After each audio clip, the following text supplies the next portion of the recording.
You guys, take a look at what I found out here. I'm out here cleaning up the farm, just kind of picking some stuff up, and I look over and I said, hey, the turkey must have laid a random egg. But that's not a turkey egg. That is a puffball mushroom. How cool is that? Right after I seen that one, I noticed there's two more growing over here. Look at that. Isn't that cool? Something had uprooted these, probably my animals. Last year, around this time, we had giant puffball mushrooms growing down in the woods.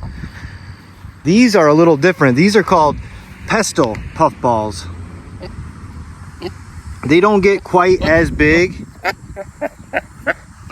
They don't get quite as big as the giant puffballs. But they get really big. They get like softball size. I've seen them bigger than this. They grow at the end of the year, you know, at the end of summer into the fall, you'll start seeing them.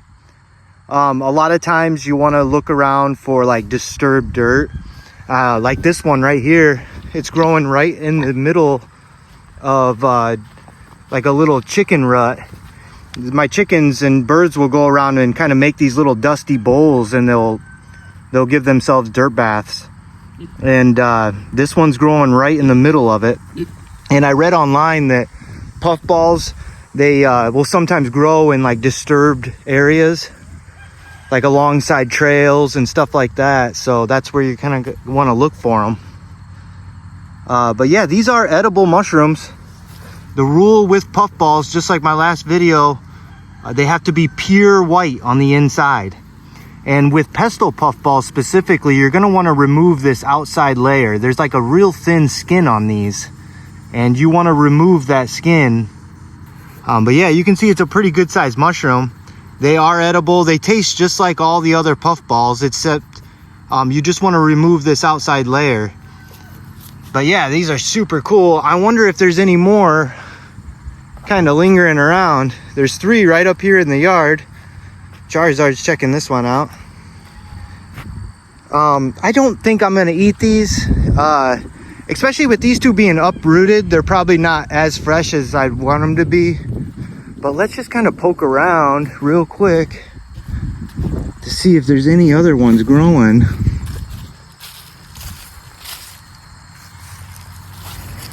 Now, I could be mixing these up between the giant puffball and the pestle puffball.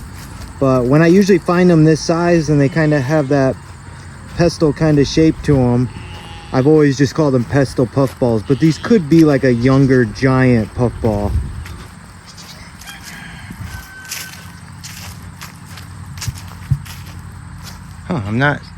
Okay. Well, I'm not really seeing anything right now besides these 3 that I found. But yeah, there might be some more lingering about. I'll grab my son a little later. We'll go check out the woods and see if we find any more. But yeah, like I said, you want to make sure they're pure white on the inside. They grow at the end of summer into the fall.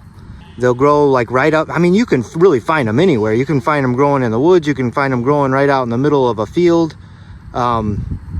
But I did read online that they do like disturbed dirt, and this is kind of some evidence of that. They grow at the end of the year. They get about this size or bigger. They can get about softball size. There are some lookalikes, other puffball mushrooms, and there are some poisonous mushrooms when they first start coming up out of the ground, like the destroying angel. They're like a white mushroom, so when they first start coming up out of the ground, they might look like a puffball. As long as you abide by the rule of it being pure white on the inside, you should be safe. So if you're harvesting puffballs, when you're processing them and cutting them up, you want to make sure that that inside is pure white. I'm gonna rip this one apart right now so I can show you. All right, you see how bright white that is? That's a good puffball. You could eat that one. If there's any sort of yellowish or dinginess, it's too far gone.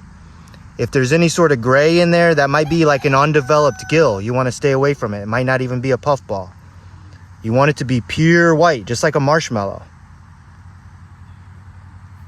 You can fry these up with eggs. You could just, you know, I've made little sticks out of them and sauteed them up. The kids love them, little mushroom sticks. There's all different ways to eat a puffball. They're pretty bland, but they take the flavor of whatever you cook them with. So they're a good complement for things. I know I didn't get a lot of mushroom videos out this year. I know if there's any mushroom fans, you guys are probably a little bummed I didn't put out a lot of mushroom videos. But the story is, where I live, we're kind of having some drought issues. Things are really dry. I seen an image the other day online, a satellite image. You can actually see the browning from space. Most mushrooms like a nice wet conditions, so a drought is not good for mushroom hunters. Not good at all. If I do come across anything just like I did today, I'll make sure I get a quick video of it and share it with you guys. I've been looking for the maitake mushroom. If there's any mushroom hunters out there, I'm sure you're familiar with that. It's a really tasty, choice edible. It starts growing this time of year around oak trees. I've been keeping an eye out for it, but we really need some rain if I want to get some results. So stay tuned. I might have some more mushroom videos coming. If not, for sure by next spring, I'll have some more coming. So stay tuned. Thanks for watching, guys.